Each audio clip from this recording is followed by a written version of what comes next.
നരകലോകങ്ങളെക്കുറിച്ചുള്ള വർണ്ണന കേട്ടാൽ ആർക്കും ഭയം തോന്നും. നിസ്സാരമായ പാപം ചെയ്താൽ പോലും ഭീകരമായ പീഡനം ഏൽക്കേണ്ടി വരും എന്നാണ് ആ നരകലോക വർണ്ണനത്തിൽ നിന്ന് നമുക്ക് മനസ്സിലാവുക. കേട്ടുകൊണ്ടിരുന്ന പരീക്ഷത്തിനും ഉത്കണ്ഠ തോന്നി. അതുകൊണ്ട് അദ്ദേഹം ചോദിച്ചു, പാപത്തിൽ നിന്ന് രക്ഷപ്പെടാൻ വല്ല വഴിയുണ്ടോ എന്ന്.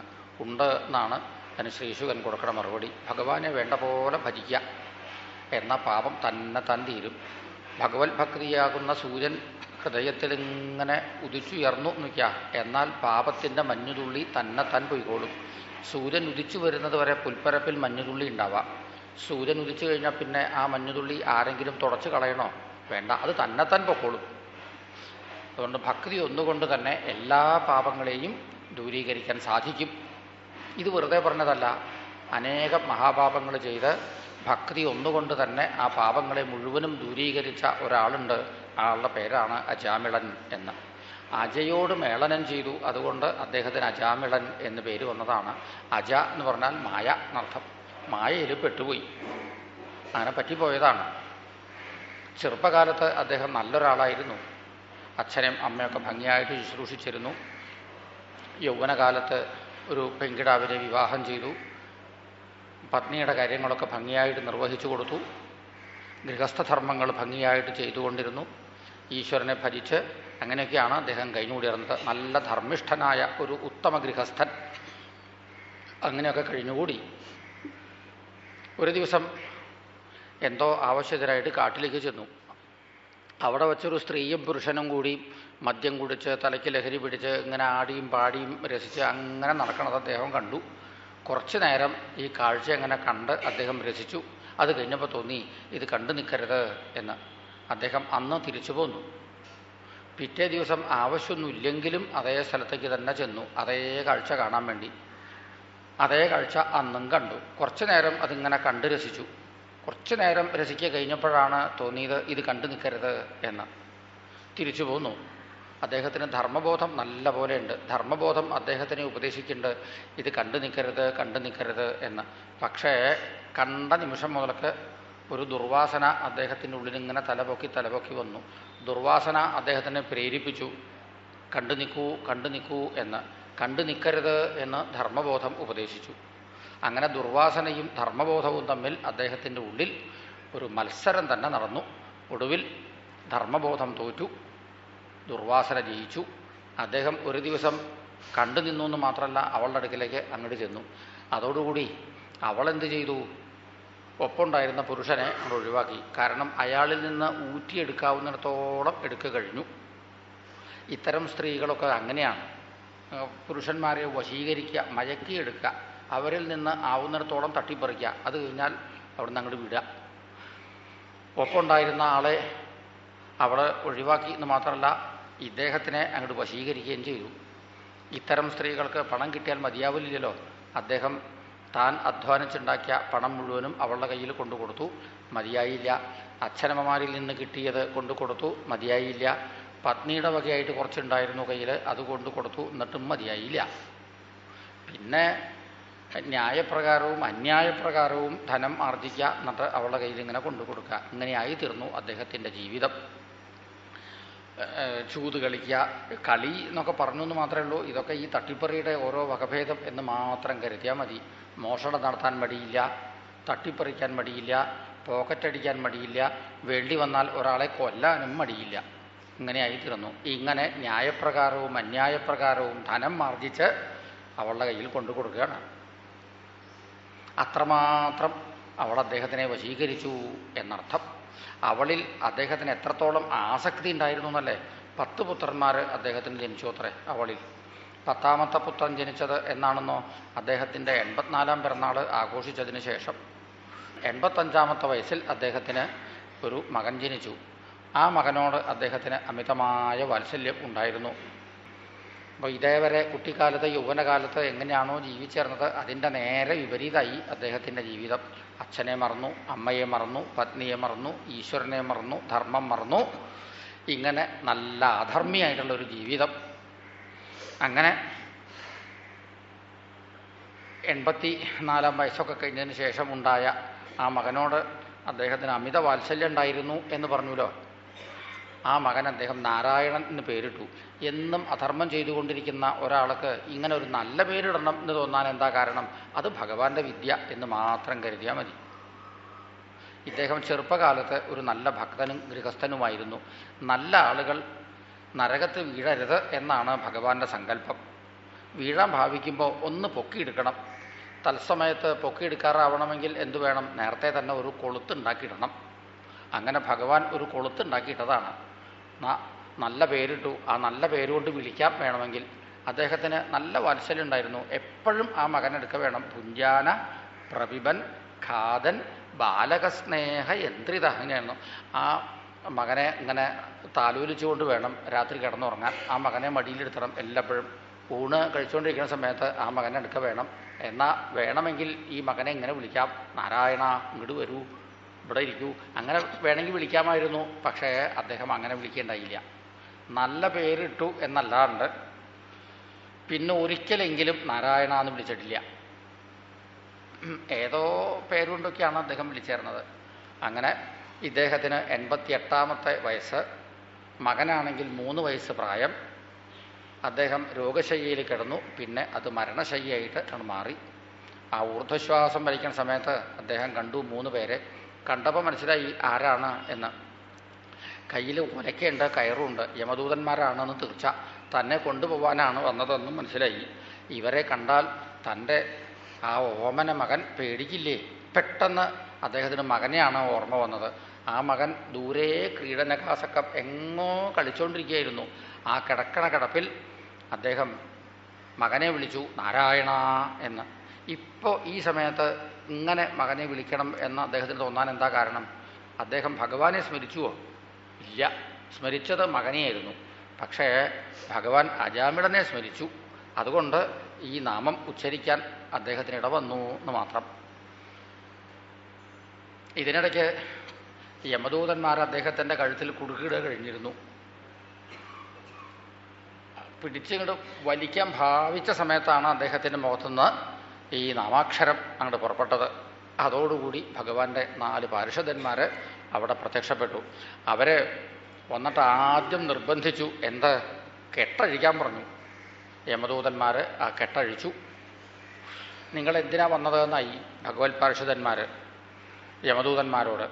യമദൂതന്മാരപ്പോൾ സ്വയം പരിചയപ്പെടുത്തി. ഞങ്ങൾ യമദൂതന്മാരാണ്. പാപികളെ ഞങ്ങളുടെ ലോകത്തിലേക്ക് കൊണ്ടുപോവുക, പാപത്തിനനുസരിച്ച് പീഡനം ഏൽപ്പിക്കുക, ചെയ്ത പാപങ്ങളെല്ലാം തീർന്നാൽ ഏതെങ്കിലും ഒരു സ്ത്രീയുടെ ഗർഭപാത്രത്തിലേക്ക് അങ്ങോട്ട് തള്ളിവിടുക. ഇങ്ങനെയാണ് ഞങ്ങളുടെ സമ്പ്രദായം. ഈ അജാമിളൻ അനേകം മഹാപാപങ്ങൾ ചെയ്തിട്ടുണ്ട്. ഞങ്ങൾ ഇദ്ദേഹത്തിനെ പിടിച്ചു വലിച്ചു കൊണ്ടുപോയി പീഡനം ഏൽപ്പിച്ച് ശുദ്ധീകരിക്കാൻ പുറപ്പെടുമ്പോൾ നിങ്ങൾ എന്തിനാ വെറുതെ തടയാൻ വരണത് എന്ന് യമദൂതന്മാർ. ഭഗവാന്റെ പാർഷദന്മാരപ്പോൾ പറഞ്ഞു, ശരിയാണ്, ഇദ്ദേഹം പാപകർമ്മങ്ങൾ ചെയ്തിട്ടുണ്ട്. പാപം മാത്രമേ ചെയ്തിട്ടുള്ളൂ. ഇദ്ദേഹം ചെയ്തത് മുഴുവനും നിങ്ങൾ കണ്ടുവോ? കണ്ടെങ്കിൽ ഒന്ന് പറയൂ, ഒന്ന് കേൾക്കട്ടെ. അജാമിളൻ കേട്ടോണ്ട് ഇങ്ങനെ കിടക്കുന്നു. യമദൂതന്മാർ അദ്ദേഹത്തിൻ്റെ ജീവചരിത്രം മുഴുവനും അവിടെ വച്ച് അങ്ങോട്ട് പറഞ്ഞു. ചെറുപ്പകാലത്തെ പിത്രോ ശുശ്രൂഷുർ നിരഹങ്കൃത. ചെറുപ്പകാലത്ത് അച്ഛനന്മാരെയൊക്കെ വേണ്ട പോലെ ഇയാൾ ശുശ്രൂഷിച്ചിരുന്നു. പത്നിയുടെ കാര്യങ്ങളൊക്കെ നിർവഹിച്ചു കൊടുത്തിരുന്നു. ധർമ്മമേ അനുഷ്ഠിച്ചിരുന്നുള്ളൂ, സത്യമേ പറഞ്ഞിരുന്നുള്ളൂ. ഒട്ടും അഹങ്കാരം ഉണ്ടായിരുന്നില്ല. പക്ഷേ ഇടക്കാലത്ത് വെച്ച് കുലടാ സംസർഗത്തിൽ ഏർപ്പെട്ടു. പിന്നെ ഇവിടുന്ന് അങ്ങോട്ട് തട്ടിപ്പറിച്ചു, മോഷണം നടത്തി, കൊലപാതകം ചെയ്തു. ഞങ്ങൾ വെറുതെ പറഞ്ഞതല്ല ഇതൊന്നും. മനുഷ്യൻ എന്ത് ചെയ്താലും അതെല്ലാം കാണാൻ സാക്ഷികളുണ്ട്.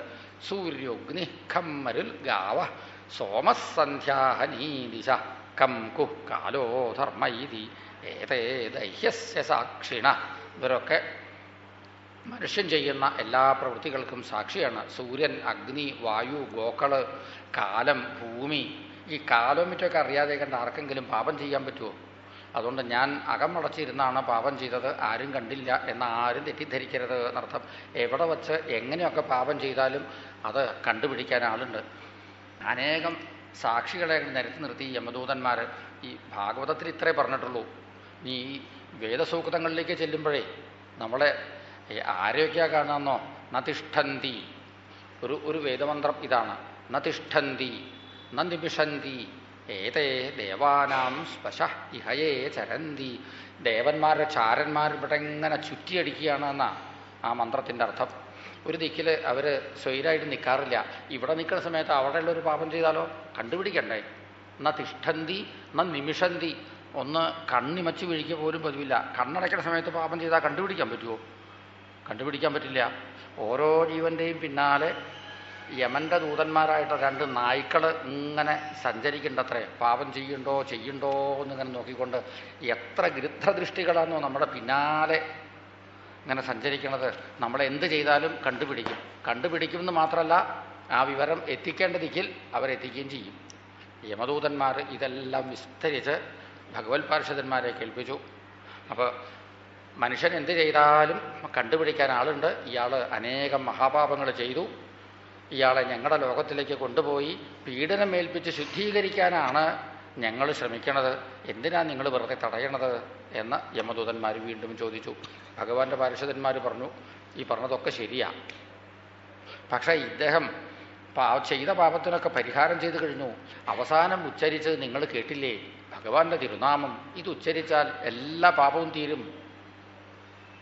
യമദൂതന്മാർ പിന്നെയും പറഞ്ഞു, നാമം ജപിച്ചാൽ പാപം പോവുമായിരിക്കും. പക്ഷേ ഇയാൾ നാമം ജപിച്ചിട്ടില്ലല്ലോ. ഇയാൾ മകനെ വിളിക്കുകയല്ലേ ചെയ്തത്. മകനെ വിളിച്ചാൽ പാപം പോവുമോ? ഭഗവാന്റെ പാർഷദന്മാർ പറയാണ്, ഈ നാമം ഇന്ന വിധത്തിൽ ഉച്ചരിച്ചോടണം എന്ന് അങ്ങനെ നിർബന്ധമൊന്നുമില്ല. ഭക്തിയോടുകൂടി ഇത് നാമമാണ് എന്ന് മനസ്സിലാക്കി അങ്ങനെ കണ്ണടച്ച് ജപിക്കണമെന്നൊന്നുമില്ല. ഏതെങ്കിലും വിധത്തിൽ നാമാക്ഷരം അങ്ങോട്ട് ഉച്ചരിച്ചാൽ മതി. അപ്പോൾ അതേവരെ ചെയ്ത പാപങ്ങളെല്ലാം തീരും. സാങ്കേത്യം പാരിഹാസ്യം വാ.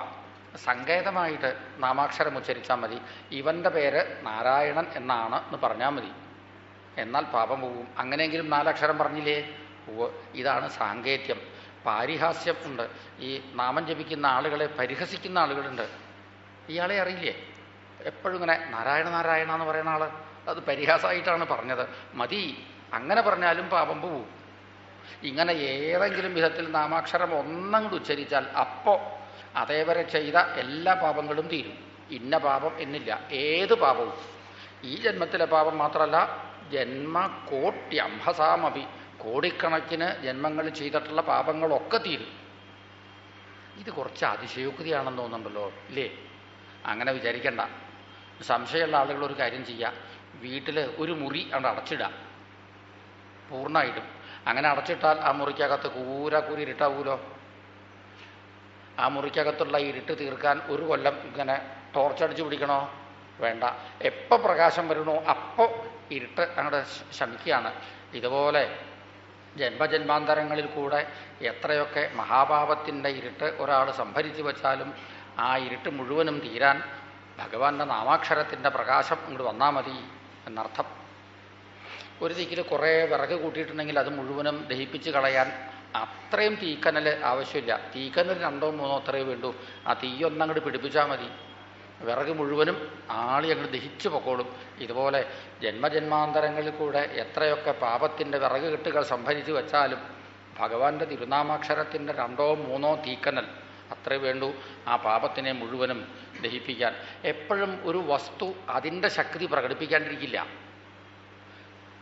വെറും ചാരം മാത്രമേ ഉള്ളൂ എന്ന് വിചാരിച്ച് ചവിട്ടി, തീയുണ്ടെങ്കിൽ പൊള്ളാണ്ടിരിക്കുമോ?